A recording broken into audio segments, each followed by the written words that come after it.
बे पार्टीजोंबो जेबो जालिया हाग्रामाया मासे बोलोगोरा मैदेर नाथाय फिसा जिनज्रिजों बिथाङा आथिङाव खाजानानै दङ हिमन्त बिश्व शर्मा BPF UPPL आरो BJP बिथांमोना एलायन्सआव दङ दा बिथाङा मोनथामजों बिथांमोनहा मोनसे कंग्रेस हारसिङै जोङो दावहा मद बर'आ सासे गोहो गोलोन्दां राजा इरागदावनि रल लादों गावनि बुंनांगौखौ बुंनो हाया फ्रम माबाया हिमन्त बिश्व शर्माया थोनब्लासो बिथाङा बुङो आरो बे बिथाङा हारिनि मा BPFखौनो होन UPPLखौनो होन BTC उन्नयननि BTC डेभेलपमेन्टनि जेबो खामानिखौ बिथांमोना मावजेनाखै हिमन्तनि खहाय मोनामसुनांगौ जानानै दङ बे BPF पार्टी आरो UPPL पार्टी खुलुमबाय रायजोफोर आं नोंथांमोननिसिम जे मोनसे मोजां आपडेट भिडिअ एबा गोख्रों स्पिच होनाय आपडेट भिडिअ आं लानानै फैदों जायफ्रा चेनेलाव गोदान चेनेलाव साबस्क्राइब खालामनानै ला आरो भिडिअखौ फुरायै नायलांजोब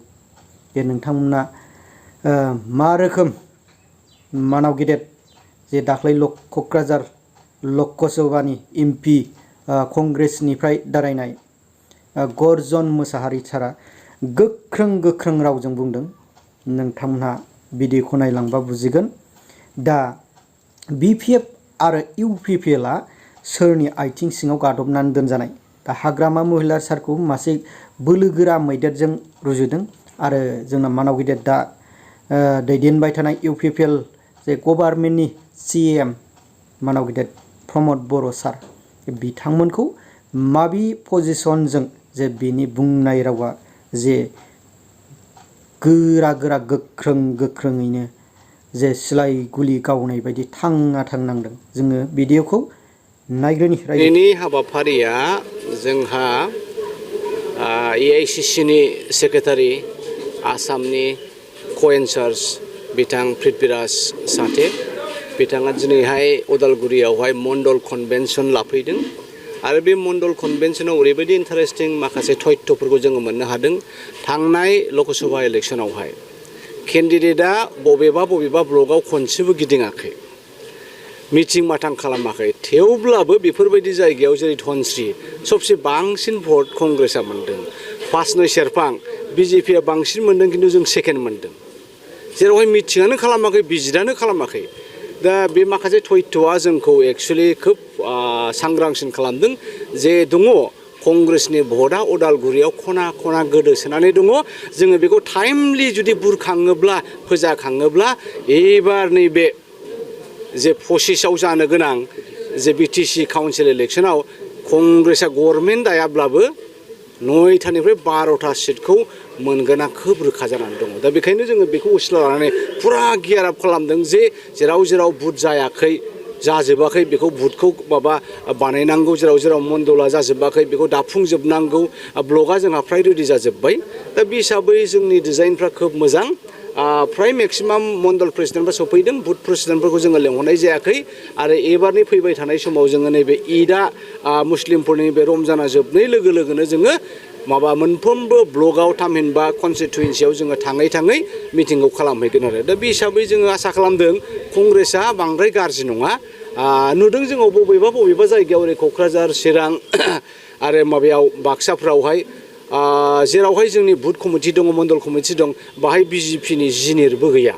दा BJPआ जेसेबांखि दुगा दा बुंथों जोंनि सिगाङाव नङा BTCआव एलायन्सआव जोङो लानाय नङा खारन नोंथाङा नाय बिधान सभायाव जोङो बे BTRआव 15था एसेम्बलि सेगमेन्ट दङ बे 15था एसेम्बलि सेगमेन्टखौ जोङो नाजादों दा बेखौ नाजानांगौब्ला जोङो BTCआव पारफरमेन्स खालामनांगोन मोनफ्रोमबो ब्लकआव थामहिनबा मोनफ्रोमबो कनस्टिटुयेन्सियाव काउन्सिल समष्टिफ्राव जोङो बेसेबां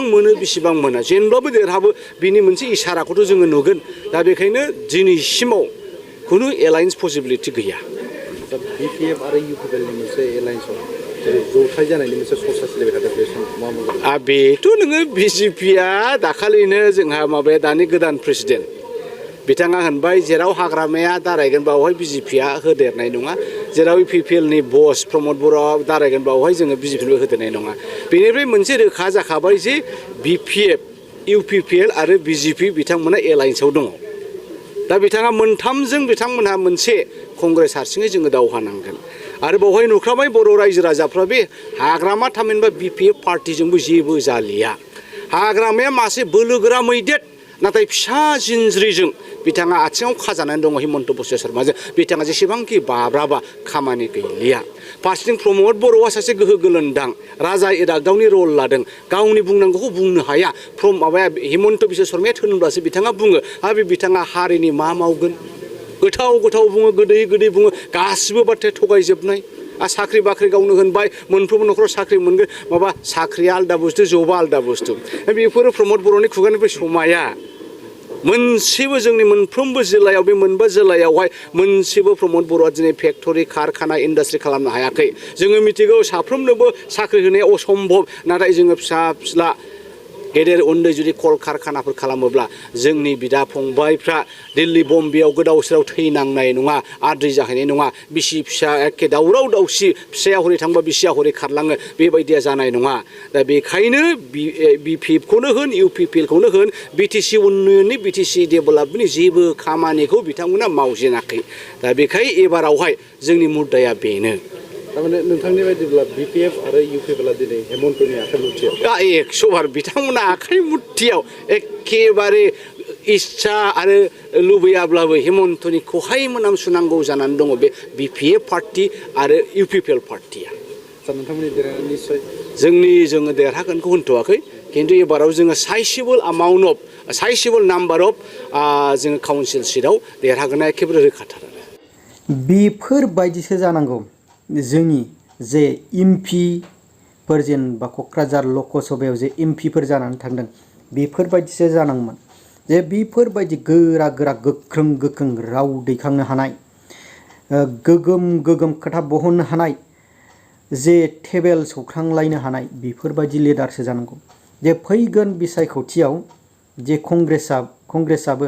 गोख्रों रावजों सोंखारिगासिनो दङ एबा गोख्रों जे मोसाया थाखोमानानै बहाबा नेरनानै बेफोरबायदिसो राव दिहुननो हानांगौ आरोखि जोंनि नै दा BTCनिफ्राय जे एमपि जानानै थांनाय माखासे सिगां बैफोर जे BPFनि समाव मानाव गेदेर बिश्वजित दैमारि सारमोन बायदि जानांगौमोन आरो नै दा जे गरजन मोसाहारि सारमोन बायदि बेफोरबायदि जानांगौ आरोखि जोंनि BTCनि एबा बड'लेण्डनि एमपि MLAफ्रा अब्लासो जोंनि माखासे मोनथाय एबा जोंनि खुद्रिसारनायफ्रा जोङो मोनफुंनायनि लामायाव दा साप'ज ओरैनो नों आं खोथा रायलायनाय बायदि रायलायनानै बा खोथा पार्लामेन्ट हाउसाव दिखोनानै नंखाय साधारन बिसिनियावलाय मा गोनांथि बिनि बुंनाया जेबो भेलु गैया बेफोरबायदि सानो आरो नों आं साधारन बायदि रायलायोबा अब्ला रावखौ एसे गोरा बहननो हानांगोन अब्ला रायजोफोर आं बेखौ बुंनायखौ बाद दोननानै फैगोन जे BTC बिसायख'थियाव कंग्रेसाबो जोंनि दा BTCआव गोगोमैनो जरदार भाबै बिफाव लागोन नामा अब्ला रायजोफोर नोंथांमोना बे मानव गेदेर गरजन मोसाहारि सारनि जे बिबुंथियाव बा BTCआव जे कंग्रेस दोलोखौबो जे सरकाराव लाबोनो लुगैयो नामा बेयो मोनसे गिदिर सोंथि जानानै थाबाय अब्ला जोंनि BTCआव माखासे नै दा मोननै पार्टियाबो जयैनो बायदिनो नुयो नुनायालाय माखासे जेन UPPLआबो दिनो जे पावार दंबाबो पावारखौ बाहायनो हाया जुदि पावारखौ बाहायोबा मानव गेदेर प्रमद बर' सारा पावारखौ बाहायोबा जेन बिबाननिफ्राय बोख्लायगोन नामा बेखौ मोनसे मानानै थानाय जायो गिनानै थानाय जायो आरो हाग्रामा महिला साराबो जेन गावनि दैदेननाय मथे जिखन बाथ्राफोरखौ रावफोरखौ बहनोबा बिथाङाबो जोंखौ अननाय नङा नामा बा जोंखौ सरकाराव लाबोफिननाय नङा नामा बेफोरबायदि मोनसे सिङाव गिनानै थानाय अब्ला बोलो गोरा मालाय पावार दंबा मालाय पावारखौ बाहायनो हायाबा बोलो दंबा मालाय बोलोखौनो दिन्थिनो हायाबा मा जाखो अब्ला रायजोफोर नोंथांमोना सोरनि सायाव दा सोरखौ BTC आव सरकाराव लाबोनो